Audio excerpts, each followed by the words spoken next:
Bonjour, bonjour, mes amis. Je suis in church, and today, in my very best English, I am journeying into deepest Dorset to Wareham to visit St Martin's on the Wall, to pay homage to a significant figure from the Arab campaign of World War I give you Mr. T.E. Lawrence, also known as Lawrence of Arabia. So why the French music? Well, there was a secret World War I treaty between Britain and France called the Sykes-Picot Agreement, which basically partitioned the Arab states into spheres of influence. Lawrence unsuccessfully negotiated on behalf of his friend Prince Faisal, who later became King of Iraq. The idea of the agreement was basically to compensate France for World War I being largely fought upon its territories. Lawrence, who was an expert on the Middle East, knew this would be a folly because he understood the Arab natures and knew this would result in further conflict. Of course, we now know this to be true. Perhaps a French dirge would have been more appropriate to play. C'est la vie. Of course, none of this tells you anything about the church we are inside, for which je suis très désolé.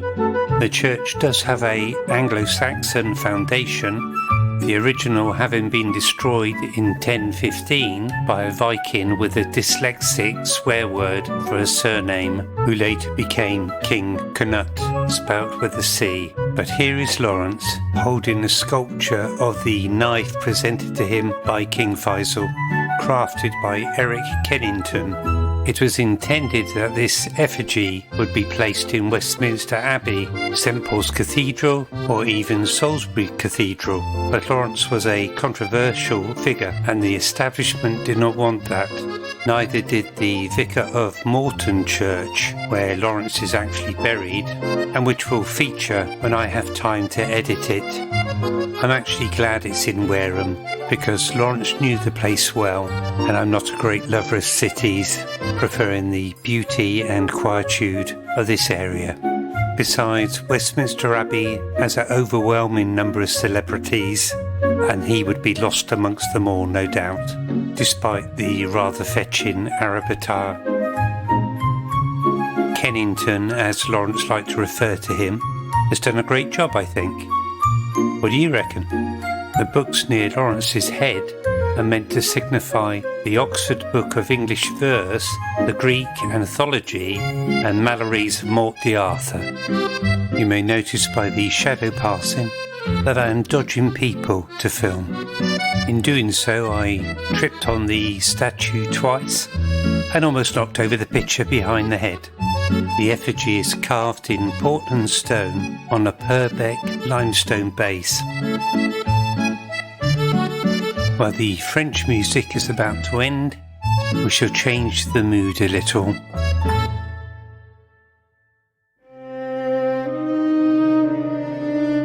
Or maybe a lot all.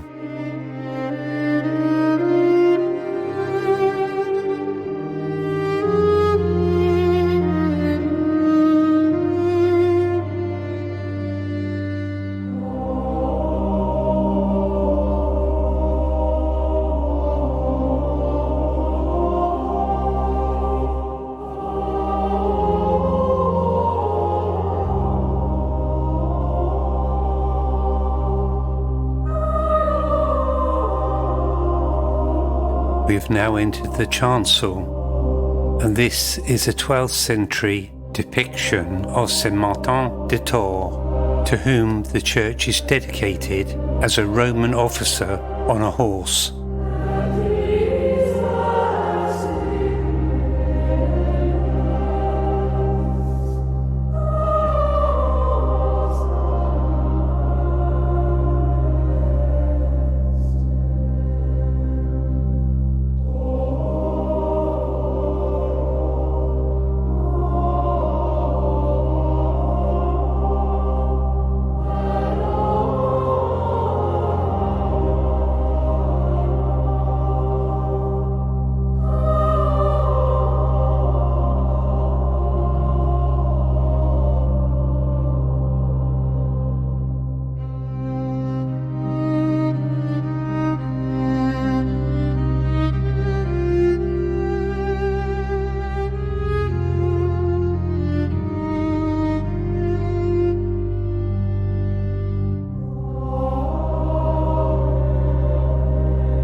We are just approaching a 16th century font with the inscription set up by William Wellstead and Philip Hellier, 1607, and it's made of Purbeck limestone on rough-hewn pillars.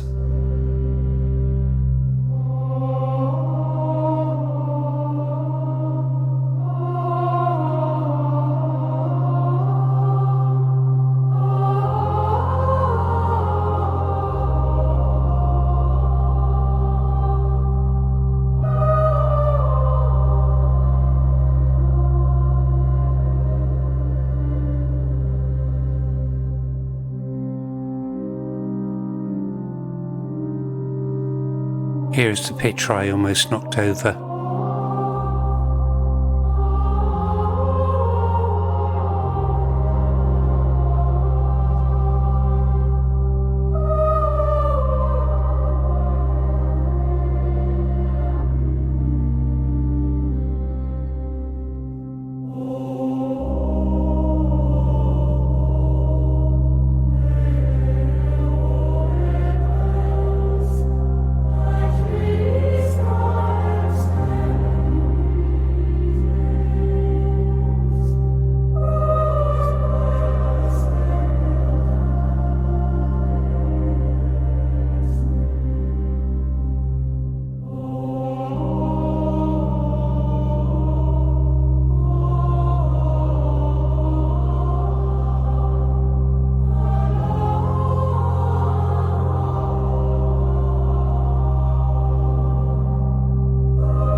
Well, we must say goodbye to Lawrence and venture outside for a quick look at the exterior, which was not easy to satisfactorily film all angles. It was also very windy, as you can see by the foliage moving.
Thank you for joining me on this journey, and I'll see you in the next one.